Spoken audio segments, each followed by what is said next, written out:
हाय। आज हम आपको ऑस्टियोआर्थराइटिस जिसे हिंदी में गठिया रोग बोलते हैं, ये घुटने में होने वाली बीमारी है जो डिजेनरेटिव चेंजेस की वजह से होता है और ये प्रोग्रेसिव होता है। और ये बुजुर्ग में जैसे जिसका एज 45, 50 या 60 है तो उनमें गठिया रोग पाया जाता है।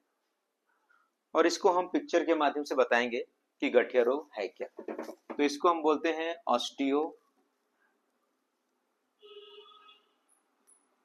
ऑस्टियोआर्थराइटिस।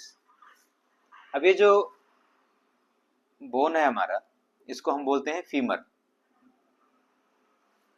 और इसको हम बोलते हैं टीबिया, और ये एक बोन होता है, इसको हम बोलते हैं फिबुला।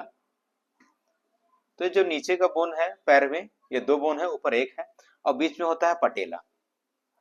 तो जो ये एरिया है हमारा, ये घुटना का जो एरिया है, ये क्या होता है कि यहाँ पे कार्टिलेज होता है और इसके जो अंदर में होता है ऐसा लिगामेंट रहते हैं जो जॉइंट को बांधे रखते हैं, और इस एरिया में पानी रहता है। जो पानी है उसको हम साइनोवियल फ्लूइड बोलते हैं, साइनोवियल फ्लूइड। और यह है लिगामेंट जो बांधने का काम करता है, और एक कार्टिलेज होता है। क्या होता है कि इस एरिया में कार्टिलेज जो है घिस जाता है, तो ऐसी खाली बोन रहता है, और उसके बाद में यह पानी जो होता है वो पानी कम हो जाता है और लिगामेंट वीक हो जाता है। तो इस एरिया में जो होने वाला सूजन और ये प्रॉब्लम्स होता है उसको हम बोलते हैं ऑस्टियोआर्थराइटिस। तो ये बुजुर्गों में क्यों पाया जाता है? क्योंकि ये जो बोन के कार्टिलेज हैं और वाटर हैं और ये लिगामेंट हैं, ये धीरे धीरे करके घिसते हैं और कमजोर होते रहते हैं, तो उसके बाद ऑस्टियोआर्थराइटिस होता है। इसमें क्या क्या हम आज बताने वाले हैं, डेफिनेशंस, इसके कॉज क्या है, कि इसके कारण क्या है, किस वजह से होता है, सिम्टम्स क्या है और इसका ट्रीटमेंट क्या है।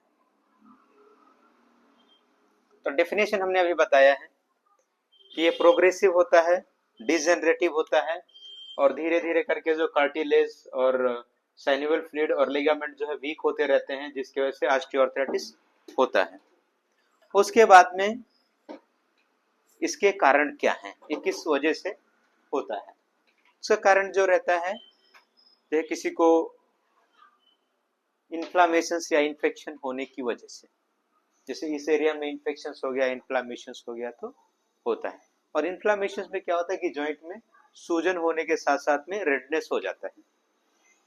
और कभी पोस्ट ट्रॉमा, किसी को घुटने में चोट लग गई है या एक्सीडेंट हो गया है, तो बाद में एज होने पे उसको इफेक्ट ज्यादा होता है। पोस्ट सर्जरी, किसी का लिगामेंट सर्जरी हुआ है या कुछ जॉइंट में सर्जरी हुआ है, तो ये होता है। एक्रोमेगैली, कभी कभी क्या होता है कि ये जो बोन है ऊपर हो जाता है। और फिर गॉट, गॉट एक बीमारी है जिसमें यूरिक एसिड बढ़ने से इस एरिया में यूरिक एसिड जो है जम जाता है, तो उसको भी ऑस्टियोआर्थराइटिस कारण है। स्कोलियोसिस, कभी कभी आपने देखा होगा कि नी जो है किसी किसी क्रॉस होता है, सीधा नहीं रहता है, तो वो जो क्रॉस होता है तो एक साइड में इंजुरी करता है, वो भी एक है।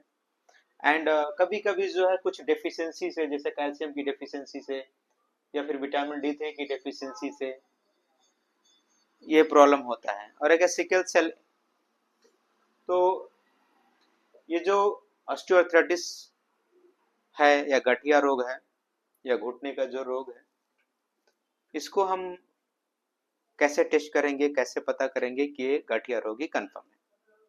तो उसके लिए हमें एक्सरे, इसको जानने के लिए हमें एक्सरे की जरूरत है। X-ray knee, AP and lateral. कभी कभी एक्सरे में प्रॉपर डायग्नोस नहीं होने से सीटी स्कैन कराना पड़ता है। उसके बाद में CBC, ESR, CRP, RA factor, calcium, uric acid, और कभी कभी विटामिन डी3 की भी आवश्यकता होती है। तो इसको हम टेस्ट कराने के बाद कंफर्म करेंगे कि किस वजह से है, क्या प्रॉब्लम है, उसके बाद इसके लक्षण क्या हैं। तो किसी को गठिया रोग है या ऑस्टियोआर्थराइटिस है, तो वहाँ पे पेन होता है, घुटने में पेन रहेगा, घुटने में सूजन रहेगा, और स्टिफनेस, जकड़न होती है, सुबह सुबह सो के जब उठते हैं तो सीधा नहीं होता है पैर, या मोड़ने में दिक्कत होती है, बट धीरे धीरे जब वॉक करते हैं तो वो ठीक हो जाता है, कम हो जाता है पेन, क्योंकि घुटने में गर्माहट होती है तो वो ठीक हो जाता है। उसके बाद में चलने में दिक्कत है, बैठने में दिक्कत है, पैर मोड़ने में दिक्कत है, और ये धीरे धीरे करके उनको चलने के लिए नहीं छोड़ता है, वो चल नहीं पाते हैं।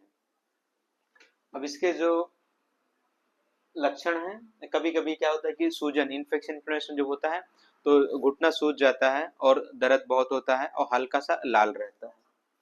अब इसके बाद इसका ट्रीटमेंट क्या है? ट्रीटमेंट जो है दो प्रकार का है, एक है मेडिकल ट्रीटमेंट, दूसरा है सर्जरी। तो सर्जरी करने से पहले आप हमेशा मेडिकल ट्रीटमेंट ट्राई करिए, बहुत ही अच्छा है। तो उसमें क्या होता है कि दो तरह का है, एक है लाइफ स्टाइल मॉडिफिकेशंस और दूसरा है सर्जरी। तो लाइफ स्टाइल मॉडिफिकेशन में क्या रहता है कि वजन अगर किसी का ज़्यादा है तो वजन कम करें, और ज़्यादा लंबे समय तक खड़े होकर काम ना करें क्योंकि घुटने पे प्रेशर पड़ता है। और अगर कोई ज़्यादा वजन उठाता है तो उसको भी वजन नहीं उठाना है। उसके बाद में नी ब्रेस आता है, जो नी में पहनते हैं घुटने में, वो नी ब्रेस यूज़ करिए।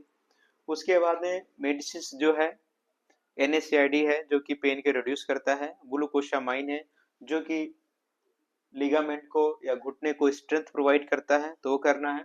उसके बाद में हॉट वाटर कंप्रेशंस देना है 10 minutes morning and evening, and local pain killer gel use करना है। ऐसे आप 1 से 2 हफ्ते आप कंटिन्यू करिए, आपको अगर रिजल्ट है तो करिए, कंटिन्यू करिए मेडिसिन को। अगर आपको 15 डेज 1 मंथ यूज करने के बाद रिजल्ट नहीं आ रहा है, देन आपको ट्रीटमेंट में, तो मैंने बता दिया कि दो पार्ट है, एक है मेडिकल ट्रीटमेंट और एक है सर्जरी। सर्जरी में क्या होता है, TKA और TKR, तो टोटल नी आर्थोप्लास्टी और टोटल नी रिप्लेसमेंट। ये सर्जरी है जिसमें सर्जरी के थ्रू नी को रिप्लेस करते हैं। तो ये एज में होने वाली बीमारी है, लगभग 45, 50 या 60 या 70 में। तो उस समय क्या रहता है कि डिपेंड करता है पेशेंट का कंडीशंस, तो किसी को शुगर है या BP है तो उससे भी ऑस्टियोआर्थराइटिस होता है, या ज़्यादा लंबा खड़े रहने से भी दिक्कत होती है, किसी का वजन ज़्यादा है तो होती है।